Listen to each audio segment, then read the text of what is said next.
করে নারীরা কি অবস্থায় ছিল আপনারা জানেন শহীদ প্রেসিডেন্ট জিয়াউর রহমানের সময়।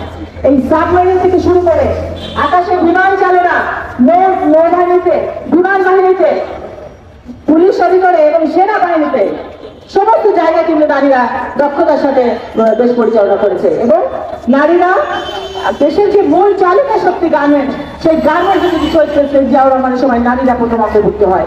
যে নারীরা ঘুমিয়ে সময় পার করতো, অলস সময় পার করতো, সংসার স্বামী খেদমত করা, সন্তানদের স্কুলে আনা নেওয়া ছাড়া তাদের কোনো কাজ ছিল না, সংসারে রান্না বান্না করতো, অলস ঘুমিয়ে পারে। সেই নারীদেরকে ঘুমন্ত নারী সমাজ থেকে আজকে তুলে শহীদ প্রেসিডেন্ট জিয়াউর রহমানের যার যার যোগ্যতা অনুযায়ী সেই জায়গায় চাকরি দিয়েছেন, অবস্থান তৈরি করে দিয়েছেন, যার জন্য নারীরা কিন্তু আজকে রাজনীতিতে, সমাজনীতিতে, রাষ্ট্রনীতিতে প্রত্যেকটা জায়গায় বলিষ্ঠ ভূমিকা রাখছে, প্রশাসনেও নারীরা আজকে ভূমিকা রাখছে। এই সমস্ত কিছুর অবদান আমাদের শহীদ প্রেসিডেন্ট জিয়াউর রহমানের। আর যে নারী আমাদের দেশ নেত্রী বেগম খালেদা জিয়া, তিনি কি করেছেন এই নারী সমাজের জন্য বিনা বেতনে কিন্তু পড়াশোনা খরচ করেছিলেন। প্রথমে তিনি ম্যাট্রিক, তারপরে ইন্টারমিডিয়েট, তারপরে তিনি ডিগ্রি, এই নারীদেরকে তিনি বিনা বেতনে পড়ার সুযোগ করে দিয়েছিলেন। আজকে আমরা কোন অবস্থায় আছি? নারীরা আমরা কথা বলতে পারি না, নারীরা আমরা ঘরেও বর্ষিত হচ্ছি, বাইরেও বর্ষিত হচ্ছি। নেপোলিয়ন বলেছিলেন আমাকে একজন শিক্ষিত মা দাও, আমি তোমাদের শিক্ষিত জাতি দিব। নেপোলিয়ন কিন্তু একজন পুরুষ ছিলেন, কিন্তু তিনি বাবার কথা বলেননি, তিনি মার কথা বলেছিলেন। কারণ তিনি জানতেন একজন সন্তান যখন ভূমিষ্ঠ হয়, সেই সন্তানের লালন পালন, বেড়ে ওঠা, সামাজিক, রাজনৈতিক প্রত্যেকটা ক্ষেত্রে মায়ের ভূমিকা অবসম্ভার মানে অনস্বীকার্য, মাই তিনি ভূমিকা রাখে। সেই জন্য তিনি বলেছিলেন একজন মা দাও আমাকে শিক্ষিত। সেই মা যদি প্রাতিষ্ঠানিক শিক্ষায় শিক্ষিত হোক বা স্বশিক্ষায় শিক্ষিত হোক, কিন্তু একজন শিক্ষিত মা চেয়েছিলেন, যে যার জন্য তিনি একজন শিক্ষিত জাতি উপাধি দিতে পারবেন বলেছিলেন। প্রিয় ভাই বোনেরা, সেই নারীরা আমরা আজকে কোথায়? আমরা যে দেশে বসবাস করছি সেখানে আগে কোথায় ছিলাম, আমরা এখন কোথায় এসেছি? আমরা এখন নারীদের কোনো সম অধিকার নেই। আমরা সম অধিকারের কথা বলি। যে দেশে নারীদের ধানের শেষে ভোট দেওয়ার জন্য গণধর্ষণ করা হয়, যে দেশে স্বামীর সামনে স্ত্রীকে গণধর্ষণ করা হয়, বাবার সামনে হাত পা বেঁধে মেয়েকে গণধর্ষণ করা হয়, যে দেশে শিশু বাচ্চারা পর্যন্ত বাবা প্রতিবেশী দ্বারা, এই আওয়ামী লীগের সন্ত্রাসী দ্বারা গণধর্ষণের শিকার হচ্ছে, যে দেশে একজন ছাত্রী শিক্ষক দ্বারা গণধর্ষণের শিকার হচ্ছে, সেই দেশে বসবাস করছি আমরা। আমরা পরিত্রাণ চাই। আমরা চাই যে আমরা নারী সমাজ, আমরা আসুন সকলে ঘুরে গেল, আমরা দেশটাকে, সমাজটাকে ধৈর্য দিতে পারি। যে সমাজে আমরা রুখে দাঁড়াতে পারবো, অন্যায় বিরুদ্ধে কথা বলতে পারবো, মাথা উঁচু করে দাঁড়াতে পারবো এবং নারীদের পক্ষে দাঁড়াতে পারবো, সেই সমাজ চাই আমরা। আমাদের দেশ নেত্রী বেগম খালেদা জিয়া বলেছিলেন, তিনি যে আন্দোলন করতেন তার একটাই দাবি ছিল, দেশ বাঁচাও, মানুষ বাঁচাও।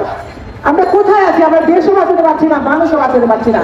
আর তিনি এই স্লোগানটা সামনে নিয়ে আজকে তিন করে মৃত্যুর দিকে এগিয়ে যাচ্ছেন। তার স্লোগান ছিল একটাই, দেশ বাঁচাও, মানুষ বাঁচাও। আসুন আমরা আজকে দিনে সবাই মিলে প্রতিজ্ঞা করি, আমরা দেশ বাঁচাবো, মানুষ বাঁচাবো, আমরা নারী, আমরাই পারি। আসুন আমরা সকলে মিলে এক কাতারে দাঁড়িয়ে এমন প্রতিজ্ঞা করি যেন দেশ নেত্রী বেগম খালেদা জিয়ার মতো আমরাও বলতে পারি, দেশ বাঁচাও, মানুষ বাঁচাও। যে দেশে দেশ নেত্রী বেগম খালেদা জিয়া আবার প্রধানমন্ত্রী হয়ে আসবেন ইনশাল্লাহ, দেশের মানুষ না খেয়ে করবে না। তাহলে এখন থেকে বললে যে উদ্যোগী এটা অতীত হার মানিয়েছে। দেশ নেত্রী বেগম খালেদা জিয়ার সময় থেকে মানুষ না খেয়েছিল না, দ্রব্যমূল্যের দাম একদম স্থিতিশীল ছিল। তাই আমরা চাই যে আবার দেশ নেত্রী বেগম খালেদা জিয়া এদেশের জনগণের হাত ধরুন, দেশের ফিরে আসুন এবং দেশটা তারিখ আবার ঘুরে দেশে ফিরে এসে জনগণের কাতারে দাঁড়িয়ে জনগণের পাশে স্লোগান দিই, দেশ বাঁচাও, মানুষ বাঁচাও। তাই আসুন আমি মনে করি আজকের দিনে আমাদের স্লোগান হয়ে একটাই, নারী সমাজকে সাথে নিয়ে যেন আমরা বলতে পারি, আসুন আমরা নারী, আমরাই পারি। আমরা যদি সকলে মিলে এক কাতারে দাঁড়াই, এখানে কোনো বিরাগের নাই। আমাদের দাবিতে একটাই, সম অধিকার। পুরুষরা যদি পারে, আমরা কেন পারবো না? আজ আমরা একটা খোলার মতন শুনেছি, সংসার সুখের হয় রমণীর গুণে, কিন্তু পুরুষরা কিন্তু পরের লাইনটা বলতো না। সেই পরের লাইনটা ছিল, গুণবতী পতি যদি থাকে তার সনে। তো আমরা সেটাই চাই যে আমরা যেন গুণবতী স্বামীকে নিয়ে আমরা যেন নারী, আমরা সংসার, রাষ্ট্র সবাইকে বদলে দিতে পারি। তো আমরা আজকে শপথ নিতে চাই, আমরা নারীরা যাবো, নারীকে আমরা আমাদের নিরাপত্তার কাতারে যেন নিয়ে আসতে পারি। এদেশে যেন কোনো আর গণধর্ষণ না হয়। আগেও গণধর্ষণ হয়, আগে ধর্ষণ হয়েছে, গণধর্ষণ হয়নি, সেই গণধর্ষণ যেন না হয়, সেটা থেকে যেন আমরা বেরিয়ে আসতে পারি। প্রত্যেকটা নারী যেন দেশে নিরাপদে থাকতে পারে, সংসারে এবং সমাজে এবং দেশে, সেই দাবি আজকে আপনাদের কাছে রাখছি। তাই আসুন আমরা আপনারা সকলে মিলে এক কাছে দাঁড়িয়ে বলি, দেশ বাঁচাই, মানুষ বাঁচাই। আজকের এই নারী, আমাদের যে নারী বিশ্ব নারী দিবস, এটাই আমরা একটা শান্তিপূর্ণ সমাবেশ করতে চেয়েছিলাম। সুন্দর একটা সমাবেশ করে আমরা র্যালি করবো, সেই র্যালির অনুমতি আমাদের দিতে যাচ্ছে না।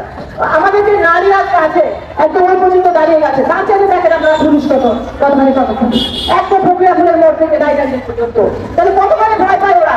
আমরা যে 5 জন নারী থাকতাম, ওরা 500 পুলিশ থাকতো। আর সেখানে আমি মনে করি আমাদের ভিতর যে ওরা আমাদেরকে ভয় পায়। কেন ভয় পায়? কারণ আমরা অন্যায় প্রতিবাদ করি। আমরা কিন্তু কোনো অন্যায় করি না, আমরা প্রতিবাদ করি। আমরা অন্যায় প্রতিবাদের জন্য দাঁড়িয়েছি। আমরা অন্যায় প্রতিবাদ করবো, ইনশাআল্লাহ আমরা র্যালির চেষ্টা করবো। আমরা যখন শান্তিপূর্ণভাবে র্যালি করতে পারি, আমরা আশা করবো সেই সুযোগটা আমাদের দিবে। কারণ আমাদের অনেক নারী মহিলা পুলিশ আছে।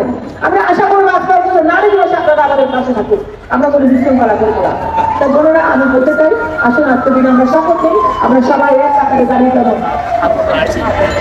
দাঁড়িয়ে সবাই মিলে যেন নারী অধিকার নিশ্চিত করি। সবাই ভালো থাকবেন, আবার দেখা হবে ইনশাআল্লাহ। তারা বলেন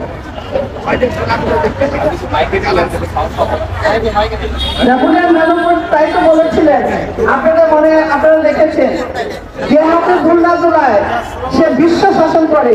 পৃথিবীতে রানী ক্লিওপেট্রা, প্রভাব, প্রতিপত্তি, ক্ষমতা ও ব্যবচারীর কাহিনী যেমন রয়েছে, তেমনি রয়েছে বেগম রোকেয়া, ফ্লোরের রাইটেকের, মাদার তেরেসা, বেগম খালেদা জিয়ার মতো অগণিত নারীর অবদান দৃষ্টান্ত।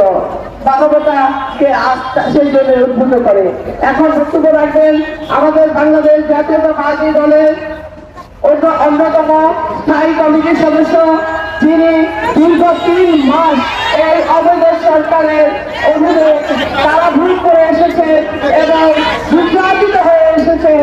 আমাদের সেই সারা বাংলাদেশের প্রান্তীয় নেতা, সাবেক মন্ত্রী আমির খসরু মাহমুদ চৌধুরী। আমির খসরু মাহমুদ চৌধুরী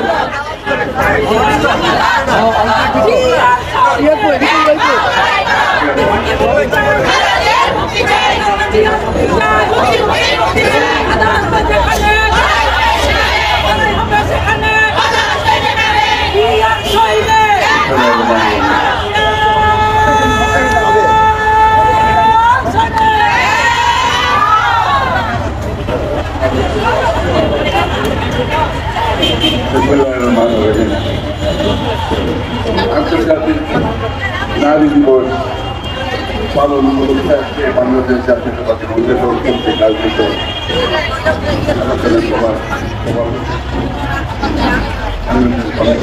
জাতীয়তাবাদী দলের মহিলা দলের সংগ্রামী সভাপতি আব্দুল আব্বাস, সাধারণ সম্পাদক লোকেরা আহমেদ সহ